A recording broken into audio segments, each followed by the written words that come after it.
From NBC News, we love NBC News. New York appeals court reduces Trump's bond in his civil fraud case to $175 million, a victory for the former president. They also gave him an additional 10 days to post the bond. I'm going to pause there and make sure we don't lose sight of what's happening. It is a small victory in this battle, and it is a major loss. Trump shouldn't have to pay any bond. He shouldn't have to give any money. And what the government here is pulling off is a big ask. They slam Trump with the most absurd amount of money in a fine in history. These bonds don't exist.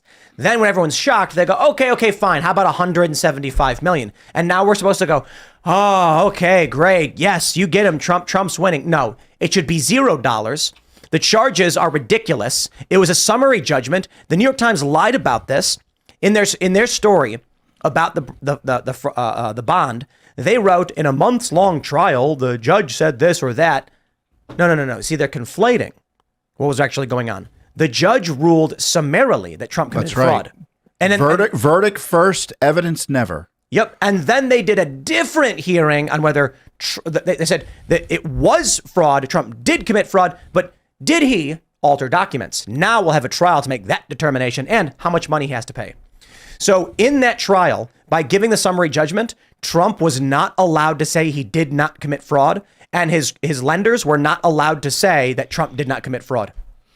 Yeah, and Gorin had, as you say, a summary decision, and this is an attempt by the political courts in New York. They are political. And you're typically a judge there because you've been selected or elected as a Democrat for the most part. And this is an attempt to kind of pull back a little bit because of the public outrage. You're right. It is not exactly the sort of victory we would want in light of the abuse of Trump, but it is a major slap at Engoron and Laticia James, who were willing to seize a man's private property based on based on this $440 whatever the number was, $500 million. And the court just said, in addition to that, you're not seizing anything. But Trump has, New York Times estimates $350 million cash on hand personally. And then I think his presidential campaign is between like around 50 million or something, 40 something. Right. To take $175 million off the table. I know. Right. So I don't want to fall into that trap where we're like, yes, no. They intentionally threw out a number they knew would get struck down and reduced to a massive number that would be deemed accessible. And what's the basis for this number? What exactly? What is it? Does it sound better than 464 million? Is that the legal standard? They're making it up as they go along. They're trying to keep Trump off the ballot, out of the election.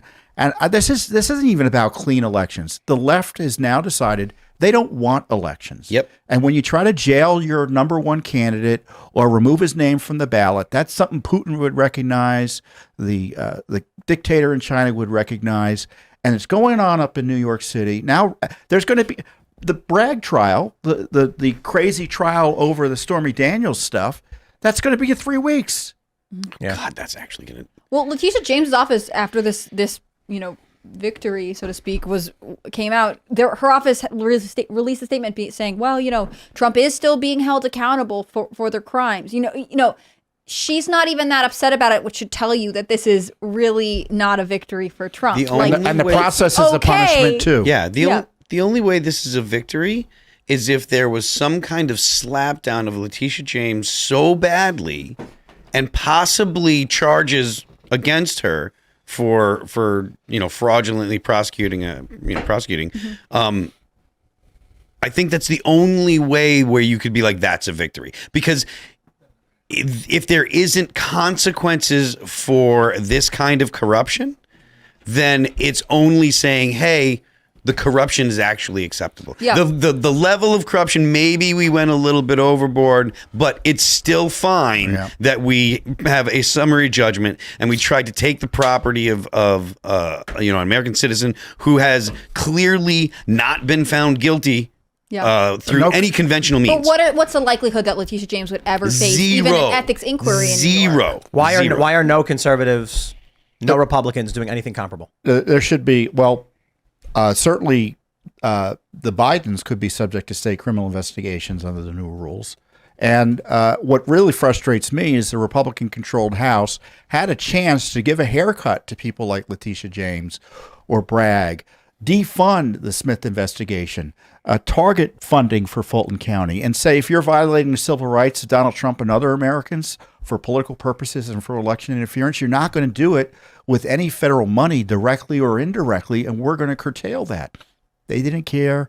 They just fully fund the corruption that's going on right now. I'm tired of it. And I appreciate there are some good conservatives on the Hill, but I think they're often just oblivious to the damage this is doing to our republic. Yes.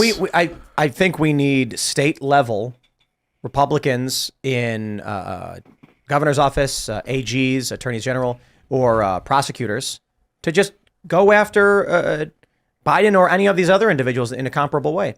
I can only see the strategy here being let them make Trump the victim.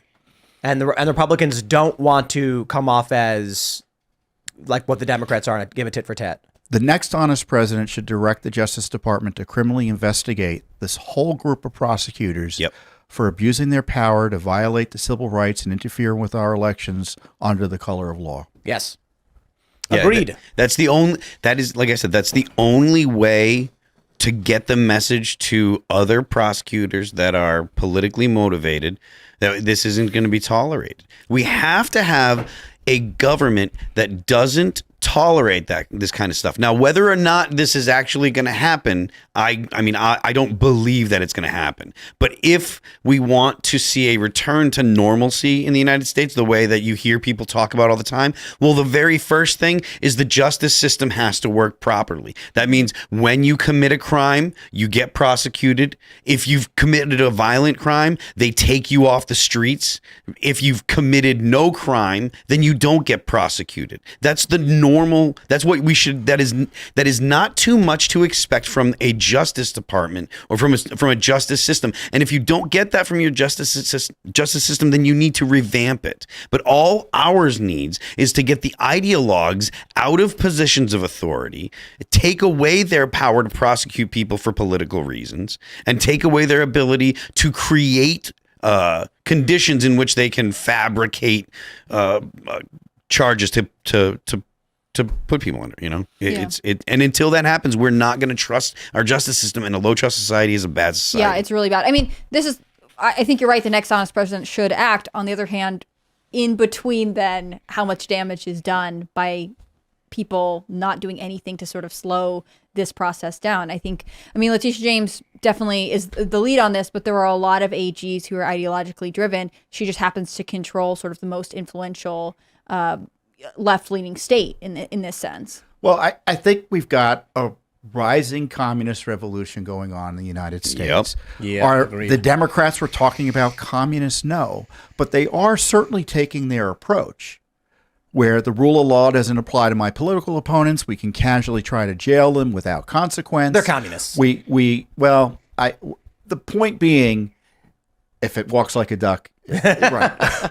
But that's the sort of thing we're facing, right? Yeah. And so they try to threaten Supreme Court justices. They're destroying our sovereignty through the border invasion. Antifa's violence, their riots and stuff, that is unquestionably a left-leaning militia that is out to terrorize the population. They're planning to overturn the election if Trump wins, not because there's fraud, not because there was a problem in the way the administration, the elections were administered, but because they don't think Trump should be president. So they want to overturn the election. They're planning that. And under the DOJ new rules, that's a conspiracy to commit a crime and engage in sedition. What else do we need to say that we've got a political movement in this country that opposes America? It's not unconstitutional. It's this anti-constitutional approach. It's very dangerous. And I tell you, Republicans in the House who kind of took, basically ignored and have been AWOL on these issues, the base is very upset with them. And I don't know what's going to happen in November. It wouldn't surprise me if they lost completely, even if Trump won. I want to give a shout out to Netflix. Jack Posobiec brought this up last week. 3-body problem. Have you seen any of that? Yeah, especially it's worth watching just for the first scene to see what we're dealing with. I'll tell you this. I give the show a C+. I watched every episode. Very slow. Too much interpersonal drama. Opening scene. Too much dialogue.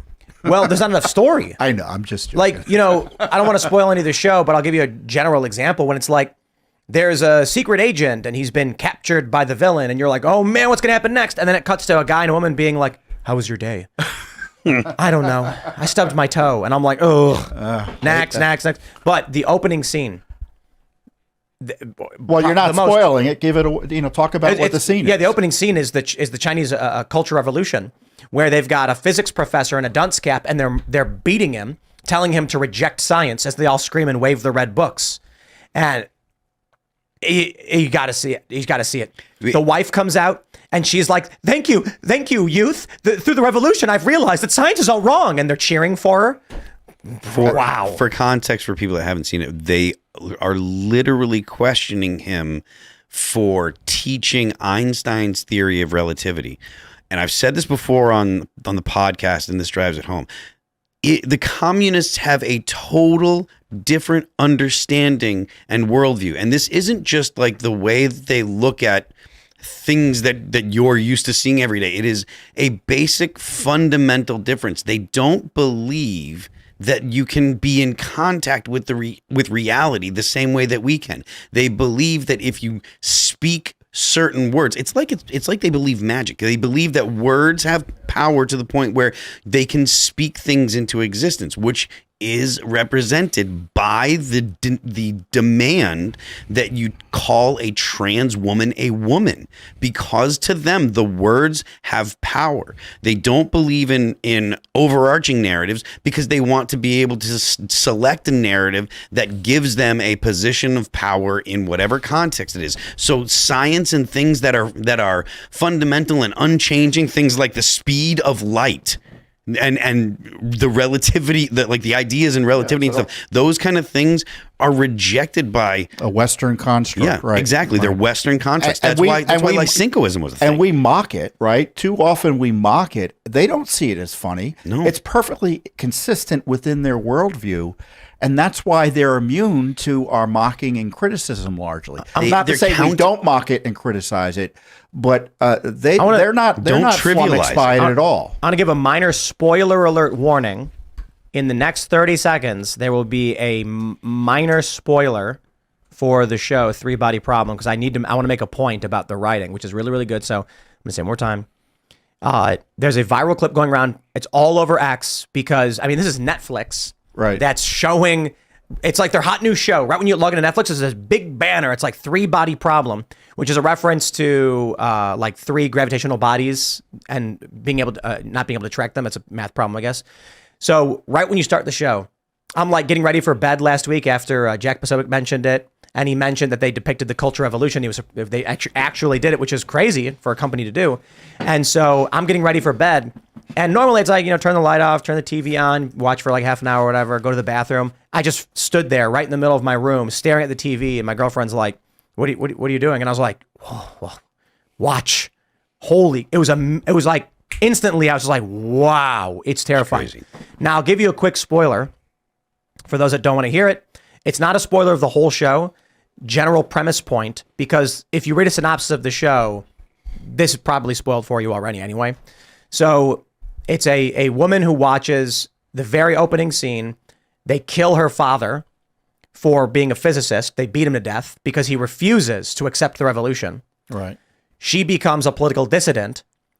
And then the story, okay, this is like, they tell you this right away, but it is a spoiler. They're working on communicating with extraterrestrials, and she makes contact and wants to be conquered. So the general premise of the show is brilliant. A woman who was a victim of the Culture Revolution and these communist revolutionaries who believe we're going to destroy the old world and kill everybody because we're morally right. She immediately adopts the exact same ideology. That's the premise. It's such a great writing. And it shows you it's still Netflix film in the end because they're sympathetic to that approach. she saw all these terrible things that are going on in the world in China. She reads Rachel Carson's Silent Spring, which was some left-wing polemic that said all of the environment was going to collapse within 3 years, and it was like written in 1968, so obviously that wasn't true. And so she uses that as an excuse to push for the extermination of humanity. So yeah, I don't want to get too much into the spoilers though. It's after 2 episodes, you know what's going to happen. Right. We're describing basically the first episode. They lay it all out for you, but I think first 2 episodes. There's a lot of plot holes. I haven't watched the past 2 episodes. A lot of plot holes. Thanks for watching this clip from the Timcast IRL podcast. Hang out with us live Monday through Friday at 8 p.m. and become a member over at timcast.com for uncensored, members-only shows exclusive. Thanks for hanging out, and we'll see you all next time.